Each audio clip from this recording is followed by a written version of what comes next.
Antes de iniciar, representando cada um de nós, expresso minhas condolências e agradecimentos a todos aqueles que ajudaram durante esses acontecimentos com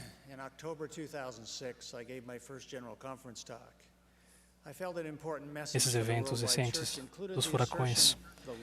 Em outubro de 2006, dei meu primeiro discurso na Conferência Geral. Senti que uma mensagem importante para a Igreja Mundial incluía seguir a seguinte afirmação: Ele confia em nós. Confia em nós, autoridade do sacerdócio, as chaves para seu uso adequado.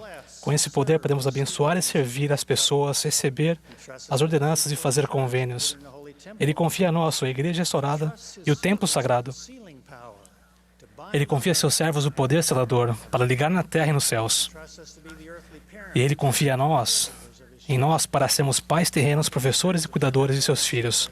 Após servir por vários anos como autoridade geral, declaro com muito mais certeza, Ele confia em nós. Agora a pergunta que faço nesta conferência é, confiamos nele? O presidente Thomas S. Monson nos relembra com frequência, confia no Senhor de todo o teu coração e não te estribes no teu próprio entendimento. Reconhece-o em todos os teus caminhos e Ele endireitará as tuas veredas. Não seja sábio aos teus próprios olhos. Confiamos que seus mandamentos são para nosso bem? Confiamos que os líderes de sua igreja vão nos guiar bem, embora sejam imperfeitos? Confiamos que o Pai Celestial e Jesus Cristo nos conhecem e querem nos ajudar? Confiamos nele mesmo quando estamos enfrentando provações e desafios?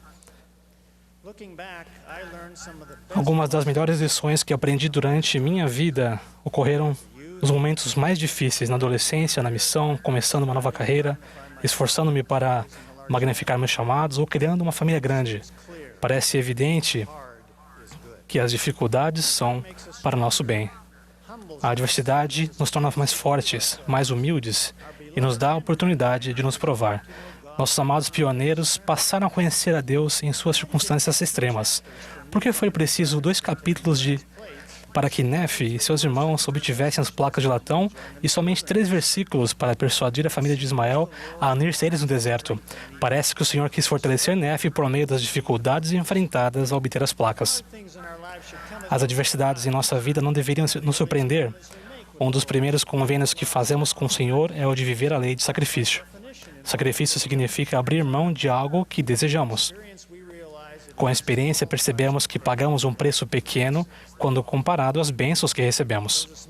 Joseph Smith disse, uma religião que não requer o sacrifício de todas as coisas nunca tem poder suficiente para produzir a fé necessária para levar-nos à vida e à salvação. Os membros da Trindade estão acostumados com coisas difíceis. Deus, o Pai, sacrificou seu Filho unigênito para o terrível sofrimento da expiação e da morte por crucificação.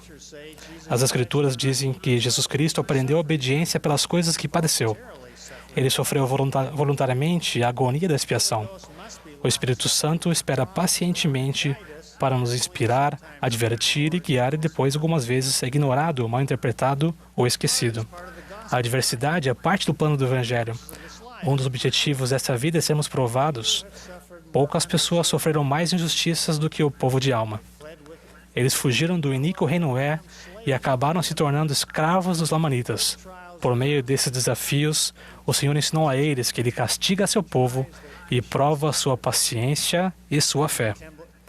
Durante os dias terríveis em que Joseph Smith esteve na cadeia de Liberty, o Senhor o ensinou a suportar bem e prometeu que, se fizesse isso, todas essas coisas serviriam de experiência e seriam para o bem dele.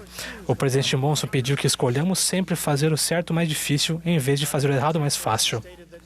Com respeito aos nossos tempos, ele declarou que nenhum sacrifício é grande demais, nenhum preço é alto demais, nenhuma luta é difícil demais para receber as bênçãos do templo. Na natureza, as dificuldades fazem parte do ciclo da vida. É difícil para um pintinho quebrar a casca firme do ovo. Mas quando alguém tenta facilitar isso, o pintinho não desenvolve a força necessária para viver. De maneira semelhante, a dificuldade que a borboleta enfrenta para se livrar do casulo a fortalece para a vida.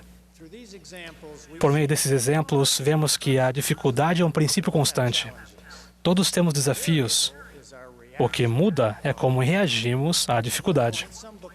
Em certa ocasião, algumas pessoas do livro de Mórmon sofreram grande perseguição e muitas aflições. Como elas reagiram? Jejuavam e oravam frequentemente e tornavam-se cada vez mais fortes em sua humildade e cada vez mais firmes na fé em Cristo, enchendo a alma de alegria e consolo. Outro exemplo aconteceu após anos de guerra. Mas eis que, por causa da longa duração da guerra entre nefitas e lamanitas, muitos se tornaram insensíveis. E muitos foram abrandados em virtude de suas aflições, de modo que se humilharam perante Deus com a mais profunda humildade. Cada um de nós escolhe como vai reagir à adversidade. Antes de ser chamado como autoridade geral, eu trabalhava como consultor financeiro em Houston, Texas. Passava a maior parte do tempo trabalhando com pessoas muito ricas e tinham seu próprio negócio. Quase todos eles haviam criado um negócio bem-sucedido, começando do nada. A coisa mais triste para mim era ouvir alguns deles dizerem que queriam tornar as coisas mais fáceis para os filhos. Não queriam que os filhos sofressem como eles tinham sofrido. Em outras palavras, eles privariam os filhos exatamente do que havia feito deles pessoas tão bem-sucedidas. Em contrapartida, tem uma família que fez as coisas de modo diferente. Os pais nessa família foram inspirados pela experiência de JCPenney, que quando completou 8 anos, foi informado pelo pai que ele seria responsável por suas próprias finanças. A família agia assim. Quando cada filho se formava no ensino médio, tornava-se responsável por suas finanças, para continuar os estudos, faculdade, pós-graduação e prover seu sustento financeiro autossuficiente. Felizmente, os filhos reagiram com sabedoria.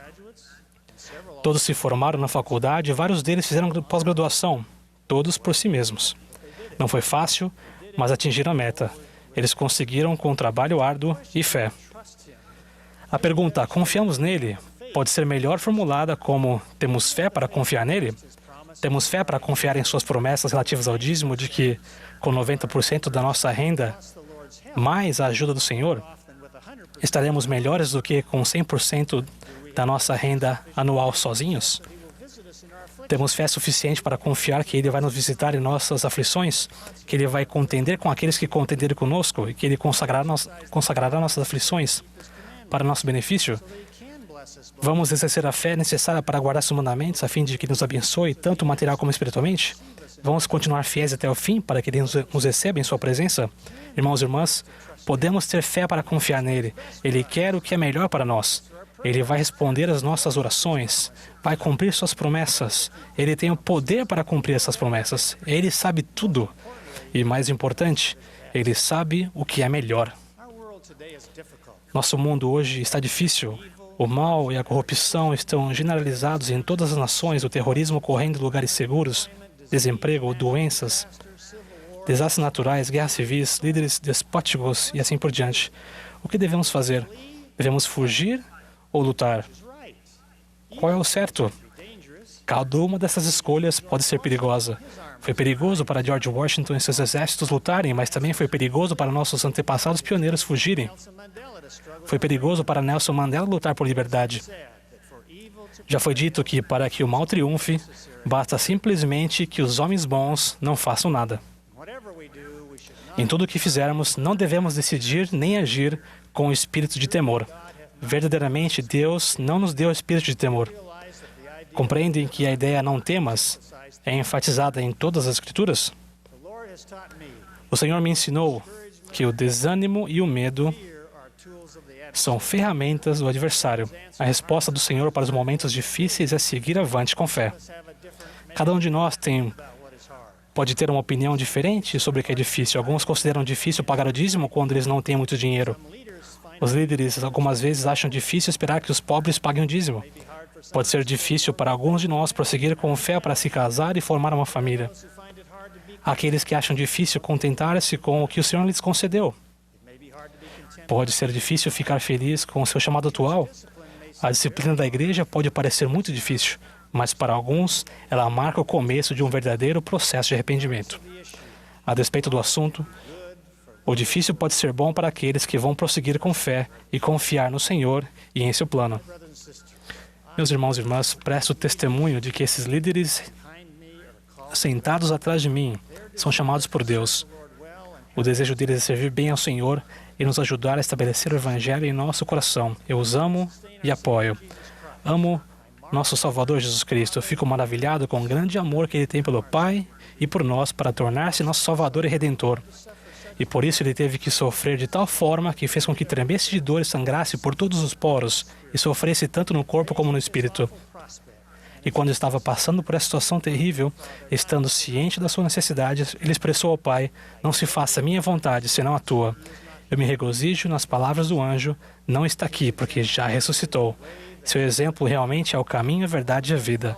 Somente seguindo esse exemplo podemos encontrar paz neste mundo e vida eterna no mundo vindouro. Meus maiores desejos são estar com o Mormon como um verdadeiro discípulo de Jesus Cristo e um dia ouvir Jesus Cristo dizer: bem está, servo bom e fiel. Em nome de Jesus Cristo. Amém.